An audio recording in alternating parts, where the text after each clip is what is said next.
This video is all about starting your very first garden from scratch. And the very first thing you're going to want to do is decide where you're going to put it. And you're going to want to base that on how much sun your yard gets. So we are going to be preparing a new garden bed in this area. And I know that in the morning, this is completely shaded. Right now it's about 10:30 a.m. and I still have quite a bit of shade in this left corner. So we're going to be putting the garden right here in the middle because these trees shade this left side until pretty late in the morning, and these trees shade into pretty far over here in the evening. So this middle patch has the most sun throughout the day. So when determining where the sun is on your property, you do want to make sure that you go out in the morning, take a look and see what's shaded, what's not shaded, go in at midday, and then again in the evening. So here is the new spot. You can see there's tons of grass in it. So he's gonna come back through and rototill it at least one more time, if maybe not two.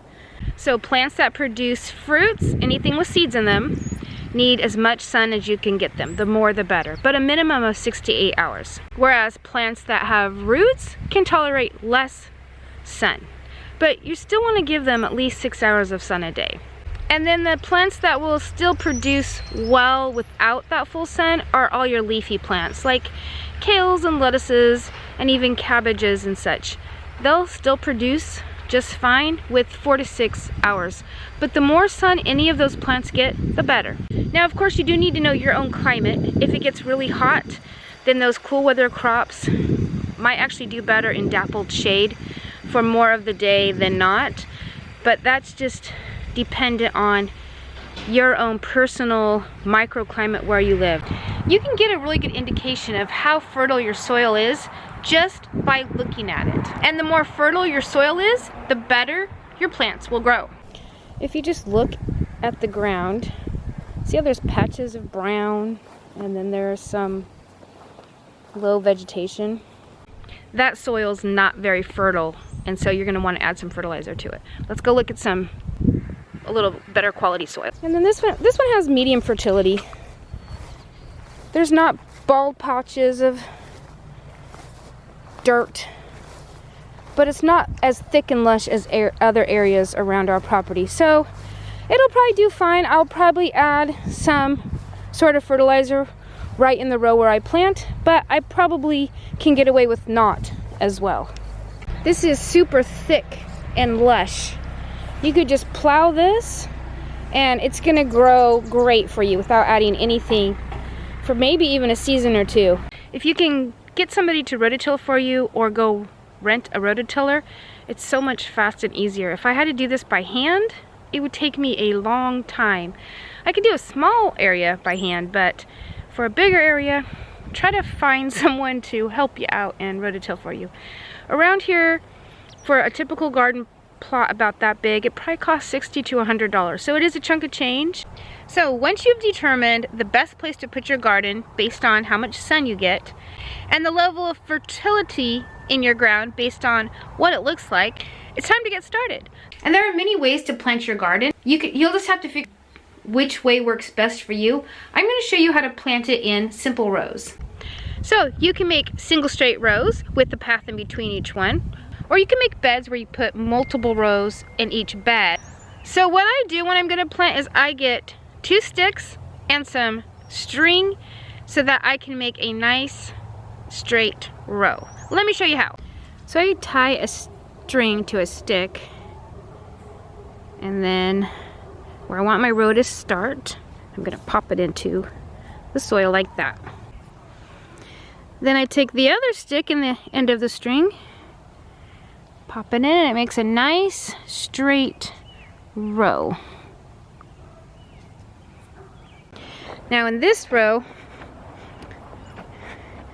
something else is started here, so that's why I have another stick.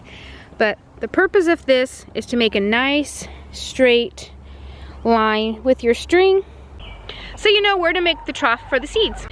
Now I need a rake or a hoe to make a small trough where the seeds are going to go. And I'm going to determine how deep that trough is going to be, dependent on what type of seed that I'm going to plant. So the back of your seed pack gives you all the information that you need to know to plant. This cucumber needs a ½ inch depth in planting, whereas this bean calls for planting it 1 inch deep. And these mustard greens are only going to be planted 1/4 inch deep. So right now what I'm going to plant is kale. So if I turn my package over, it tells me kale needs to be 1/4 inch deep. That's not very deep. My dad taught me this really cool trick for making the rows for the plants that don't need to be real deep.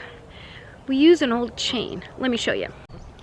So I'm just going to take the chain and pull it along my string line and see how it makes a really nice little trough for my seeds. The back of the packet also tells you how far apart to place your seeds, and this one is 4 to 6 inches. So I'll be planting my seeds about every 4 inches. I just drop one off. Easy way to do it is like, now you add a little bit of spice to something, you just kind of sprinkle it out. Whoops, got a lot that time. If extra plants come out and it's a little bit too thick, that's okay. When they get a certain height and they're starting to crowd each other out, I just go ahead and pick the weakest looking ones and eat them. And if there's holes where not enough plants germinated, I like to have starts ready to go of whatever and pop it in there. So if I have extra onions, extra lettuce, something that would work well in this part of the garden where it doesn't get quite as much sun as the rest of the garden, I'll just take whatever straggling plants I have and pop them in the holes. So the next thing we need to do is cover up that seed. The goal is to have it about 1/4 inch underneath the soil, all the way down the row. And then I'm going to come and I'm going to tamp it down. And I'm going to tamp it down pretty hard. Alright, so once the row is planted, mark it. I mark it on both ends. End 1, end 2. I mean, it's nothing fancy, it's an old stick I found. So now it's time to do our next row. Now how far you plant your rows next to each other is completely determined on what is growing next to each other. And the back of your seed packet will give you information as to the spacing on that. Let me show you. So on this kale packet, it said to space the seeds 4 to 6 inches apart and then thin the plants 12 to 24 inches. Now personally, I never thin my plants that far apart and they do just fine. But I will go by that spacing on how far apart to put my next row. Now my next row is going to be rutabagas and beets. Those are root vegetables that don't take up a lot of room with their tops. So I'm just going to go the minimum of 12 inches. So I'm going to put them about 1 foot apart. And when I do that, I literally just find something in the yard that's about 1 foot. Like this, I might go from here to here for my spacing. And I will take it, let me show you. I will pop it down. I will pop it down there like that, and I'll just move my stick from one end to the next. I guess kale gets pretty good size, so I guess I'll put it right here. Since I'm planting my kale next to a root crop, I know I'm going to be harvesting and eating that before the kale is completely ready to be done for the season. In fact, our kale will last all winter long if it doesn't get flooded out. But so I'll go ahead and do the full spacing of my stick on each end, and then put in my next row. And then you just repeat that with each variety of seed.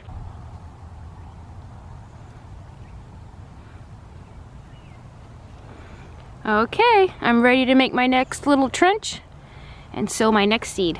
Alright, if you need to fertilize your soil before you plant, then if you can, get a load of manure or whatever you're going to use dropped off at the same time that you're going to have it rototilled. And then you can just rototill it into your dirt. That's easy. If you can't or you don't have enough manure to do that, this is another good option. I'll show you what to do. I went on a local Facebook group of It was actually a homesteading forum. Oh, these are heavy. And I got some free composted chicken manure, which I wasn't even going for. I asked on there if people had rabbits and they would like to get rid of any of their rabbit manure. I made sure it was well known that I'd be more than willing to clean out the rabbit hutches and gather the treasures myself. But somebody came on and said, hey, they clean them every weekend. I can just pop down and get what she has. And when I was there, she loaded me up 2 buckets of composted chicken manure as well, which is fantastic. Because you cannot put fresh chicken manure, because you see I have chickens everywhere, you cannot put fresh chicken manure in your garden. It has to be composted. 6 months minimum, a year is best. Otherwise, it will burn your plants and kill them. Rabbit manure, on the other hand, you can just put right on the plants. It will not harm them. It will only do good stuff. I made a video about that. I'll go ahead and link that below. So when I'm going to work manure into the ground, I just take and sprinkle it on top of the soil like this. It actually doesn't really take a ton. And then I just work it in. I'll show you. And then I just work it in like this.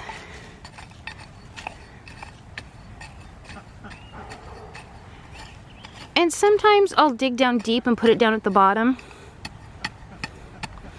But what I'm going to plant here is lettuce, and it doesn't have super deep roots. And so I'm just going to work it into the top of the soil. And then as it gets watered and stuff, nutrients will leach down towards the roots, and there will be some that end up in the root zone already. Another thing you can do is you can actually dig a trench. So if I were to dig a trench, ew, plastic. If I were to dig a trench, just pop some in there and mix it up a bit. And then I would make my trench as deep as I want it to plant my seeds. Actually, I always put it back to where it was. And then as I come through here, just make my trench as deep as I want to plant my seeds. Plant. And then as the roots grow down, they'll find that manure. Another thing you can do is called side dressing.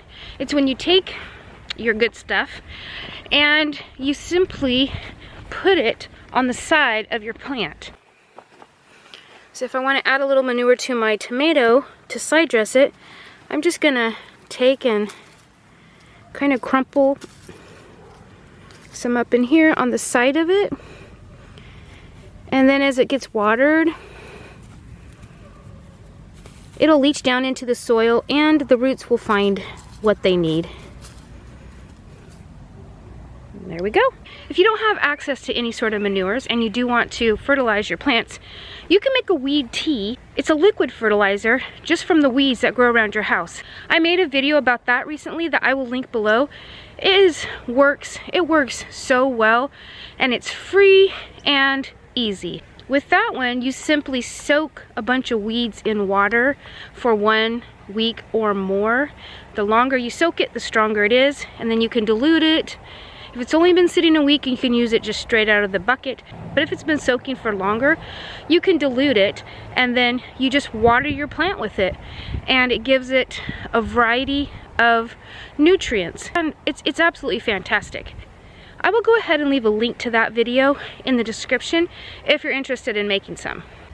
Now, the last consideration for your garden is water. You need to have access to water, and how much they need depends on your climate. If you live in a hot, dry climate, you're going to need to water your plants more than if you live in a cool, damp climate. And then there's everything in between.